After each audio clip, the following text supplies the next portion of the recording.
Hello, happy Friday, and welcome to Serious Social. So, social, as you know, is much more than Facebook or LinkedIn or TikTok. It's even bigger than your company communications. It's bigger than your marketing messages, wider than your advertising, and even more far reaching than your tweets. It's a reflection of who you are as a business. It's what you do on the inside that matters, from your behaviors to the voices of your employees.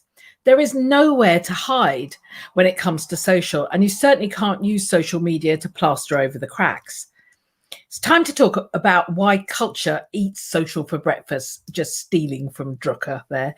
And that if you want to drive meaningful impact, then you need to think about your social strategy from the inside out. If we're going to get serious about culture, then we need to talk to an expert on culture. And I'm really delighted to welcome, I'm just going to add her to the stream. Hi, Jo. Hi, Casey. Welcome, Jo Geraghty, partner and culture consultant at the Culture Consultancy. I tell you, you have to rehearse that one. Yeah, it's a bit of a tongue twister, It is. Honestly, some rude words slipped in occasionally. But you're also best-selling author of Building a Culture of Innovation. So massive welcome, Jo. Thank you. Lovely to be here. So this is a topic that's really, as you know, very dear to my heart, because I always feel that social just is not wallpaper. It is much more representative of who you are. But before we dive in, I think I have to get something really straight in my head. And it probably, to you, it probably seems like a daft question. And in fact, probably seems like a daft question to our listeners. But what is culture? Well, it's a big question. I don't know about a daft question, but it's definitely a big question. So you'll have all the academic views that will come in, and the experts come in and say, well, it's the norms and the rituals and the artifacts, but that gets a bit kind of complicated and not very meaningful. So if you think about it in real terms, it's the behaviours and the attitudes that your staff display every day as they're doing their work. It's the way they interact with each other. It's their working practices. It's the leadership style of the organisation. And the way that all of those things are held together. So all the structures that you have, the systems that you have. So that means things like performance management, all the policies that you have, all those bits that make those other behaviours really stick. And the easy way to think about it is just, what your people are doing when the boss isn't looking. I love that. Oh my God, that's terrible. Well, actually, in this day and age, what are they doing, Katie? Could be anything. From your perspective, because I know what it is like from my perspective, how connected is culture and social media? I think more and more, as social rises, I think definitely more and more. So if you have the right culture, it needs to be aligned to your strategy. So there isn't a one size fits all with culture, right? It depends on your business. It needs to be aligned to your strategy, to your brand, to your marketing. And there needs to be congruence through all of that. So you can't be pumping out one message on social into the market going, we're this, we're that, we're best at customer service, we're great at innovation. And then on the inside, there's nothing like that to be seen. So those things it has to be seamless. It has to be joined up. And but do you know what? So many brands talk about company purpose, don't they? I mean, particularly marketers often lead the way, and especially when it comes to social media, they want to demonstrate that they're kind of ethical and have direction or serve the greater good. But how does that fit into culture? How can you avoid it being just a marketing campaign? Yeah, it's a good one. Well, we think about purpose and vision and sort of meaningful, authentic values as being the foundations of culture. So that's the piece that has to be there. It's, purpose is your why do you exist? Why are you here? What are you trying to achieve? And if that's not, if your board are sitting there, your exec team is sitting there going, well, we're only here for commercial ends. Like, we're just here to make money. But on the outside, you're pumping. But you think, oh, let's tack on a bit of corporate social responsibility. Yeah, we'll push that on social. What else have we? Oh, we've done some good over here, some charity work, something else. Look what our team's done. Oh, that's brilliant. But that's not really part of your ethos. It's not really part of your internal purpose, and your people, your staff are not aligned to it. Then again, we're lacking in that kind of connection. It's not going to be brought to life, and especially if you look at Gen Z now, if you're trying to attract the younger generation into your organization, they're not going to buy it. They're going to smell it a mile off. There's no room for smoke and mirrors in this world anymore. You can't sort of pretend, let's pretend we've got really good purpose. And I know it's tough, right? I know it's tough because lots of people will say to me, like, if you have got a really worthy purpose or you are a charity or something, obviously it's much easier to put that message out. If you're a B Corp, you can push that out.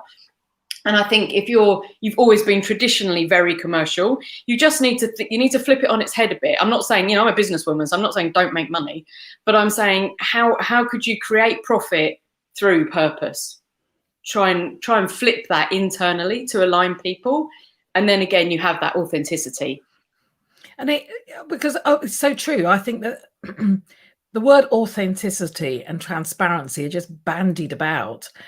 The reality is, we part of why I think I wanted to do this session with you, Jo, is that we've talked off and on about this inside-outside bit, but what you're saying is that often purpose is led by the wrong direction, or there is no real purpose because the ultimate aim of the company is to make money.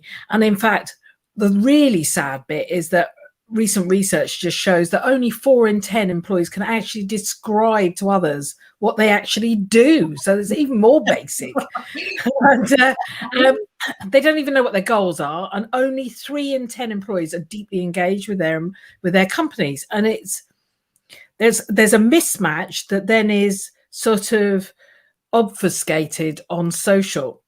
Yeah. So if we're to improve culture, have purpose in our kind of DNA, as they say, is it all about changing poor leadership? Leadership's definitely a factor. Firstly, I'd say, get to understand your culture. So sometimes companies have a great culture, but they just can't articulate it.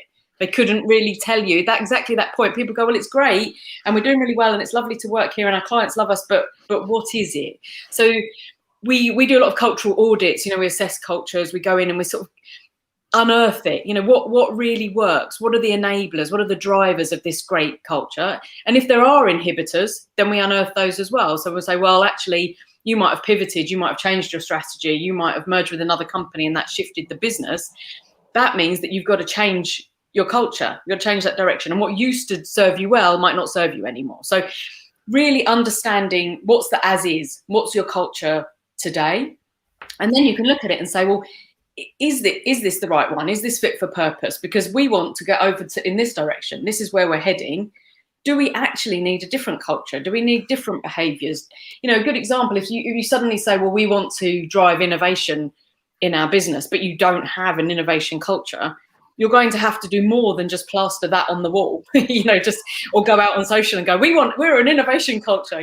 You have to change the working practices, the way people think, the way they work has to change. So, assessing what you've got and then designing the future. It's true that the leaders, in an ideal world, you would upskill your leaders to lead that change, and they will be at the forefront of it, and they'll be driving it.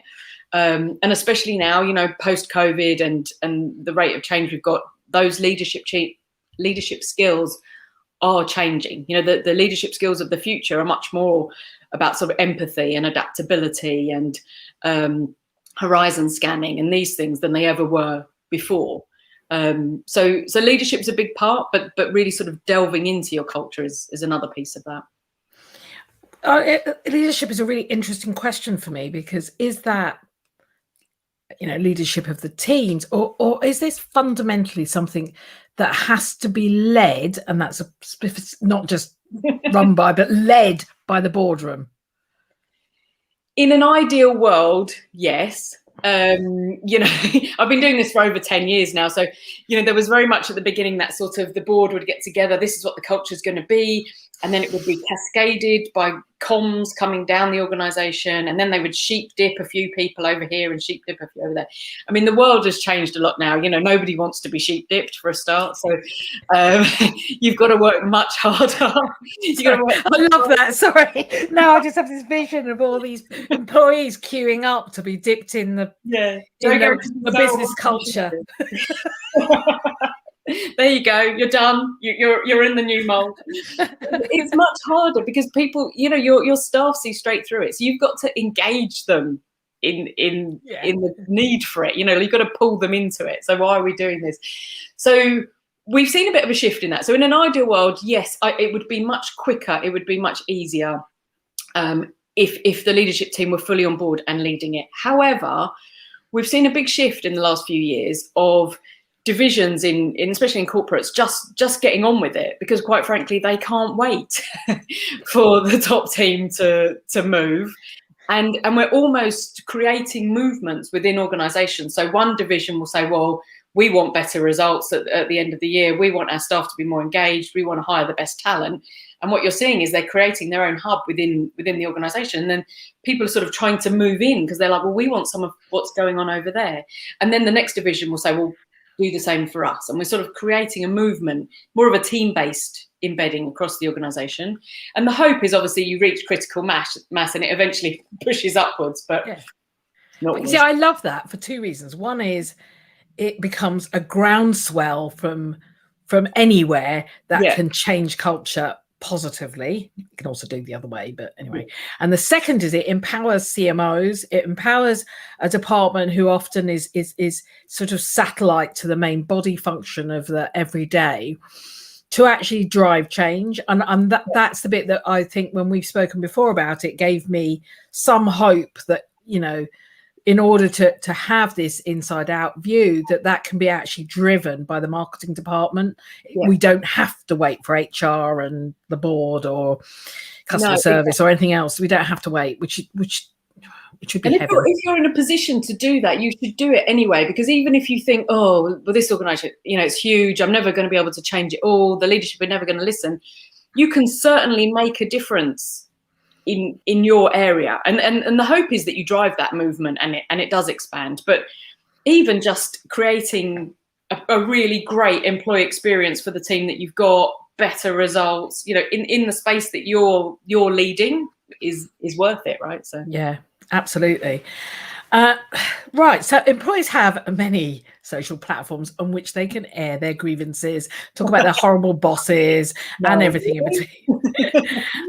And that often has an opposite reaction, which is that many companies become fearful that their employees will destroy their reputation with kind of one click of a share button. In fact, it's even more terrifying when you realize that 50% of employees are already posting videos, photos and messages about what life is like at the company without any encouragement from the company leadership. So I guess the big question is, and this is a really sensitive question, I'd say, which is how do you manage your employees? Should you manage your employees? Well, I think the worst thing you can do is try and gag them. So there are companies that still just say nothing on social, nothing, don't do it. If that's not in your job description, don't touch it.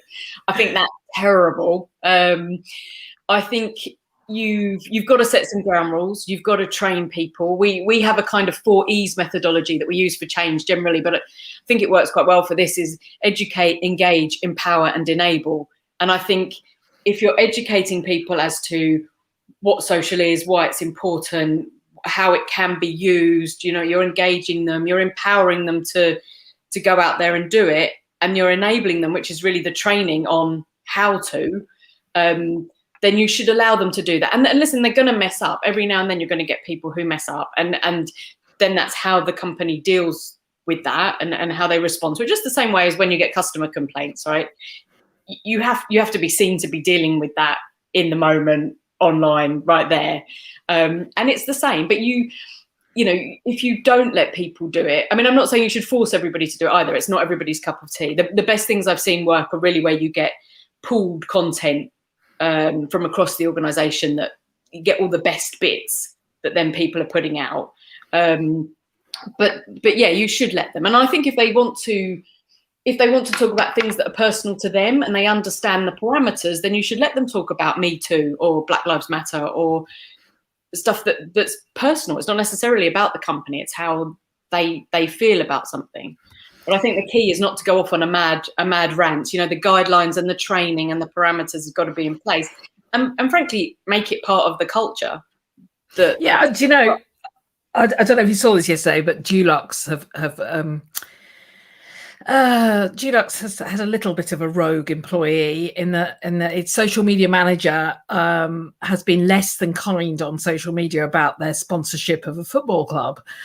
And without kind of getting into the details, they have been rather disparaging that Dulux has chosen to support this particular football club. And Dulux have had to come out with we're really sorry, our employee does not represent our views of our sponsorship, because they've just obviously spent a lot of money on this sponsorship, and they don't want this to happen.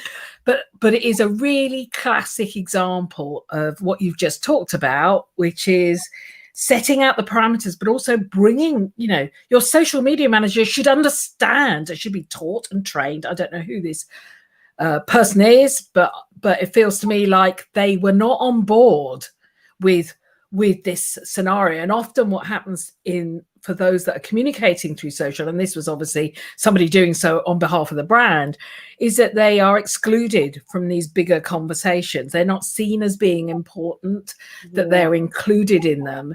And it's a great example for me of a slightly fractured culture where there isn't trust and responsibility. There's just an assumption that staff will think the same way as the people who organised the sponsorship or the leaders of the business. It's a terrible assumption that everything we think everybody else must understand.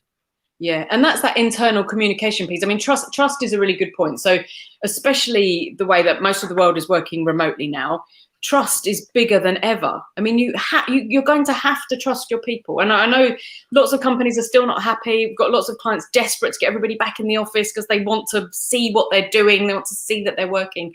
But trust is huge, and you're going to have to. And in order to trust them, you have to delegate effectively. You have to give them the right information. You have to have really good two-way communication so that you are listening. I mean, look at the chairman of KPMG with those comments. I mean, there was no listening going on. I mean, okay, he heard moaning, why are you all moaning? Stop moaning.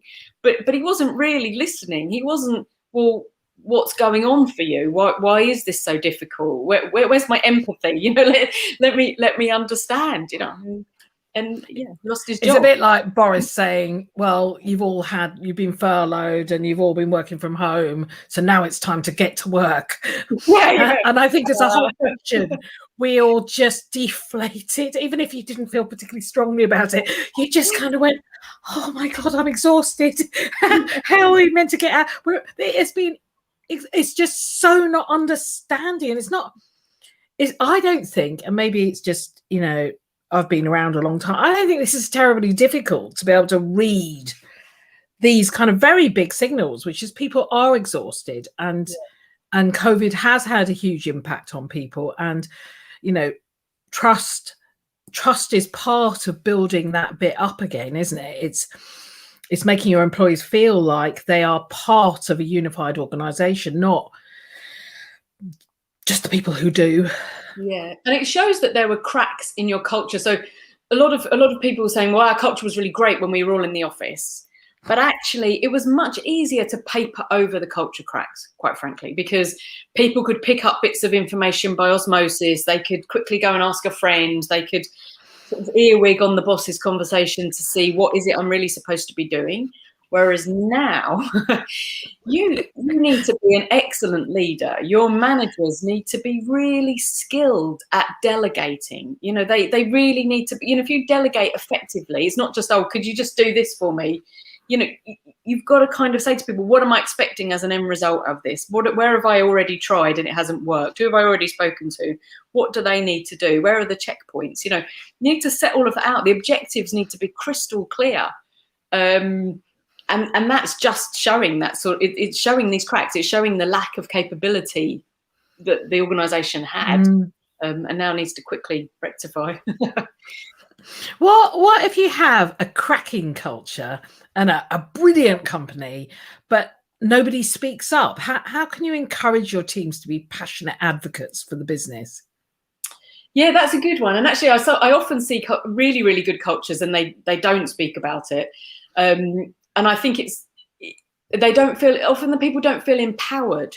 if you're not the social media, if you're not the marketing manager, or you don't even sit in that team, has anybody ever said to you that it is okay?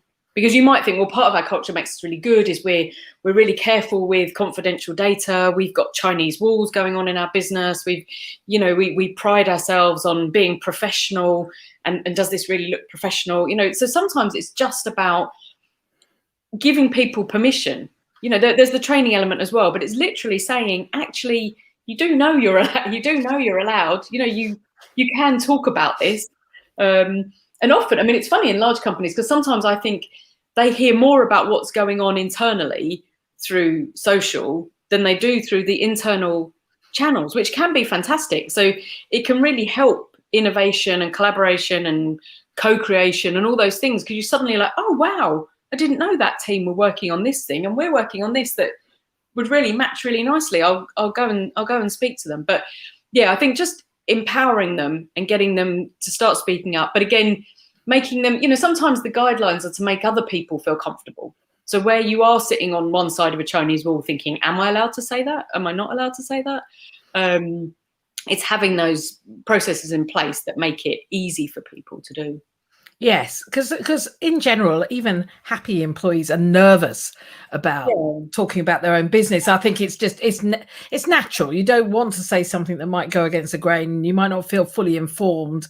So sometimes what we find is just simply having those guidelines makes life a little bit easier, without being kind of draconian and saying you can only say this, but it actually just it liberates people. Yeah, or just some sort of sense check, a group that you can take it to and go, I really want to talk about this great thing that I'm working on. Is this okay?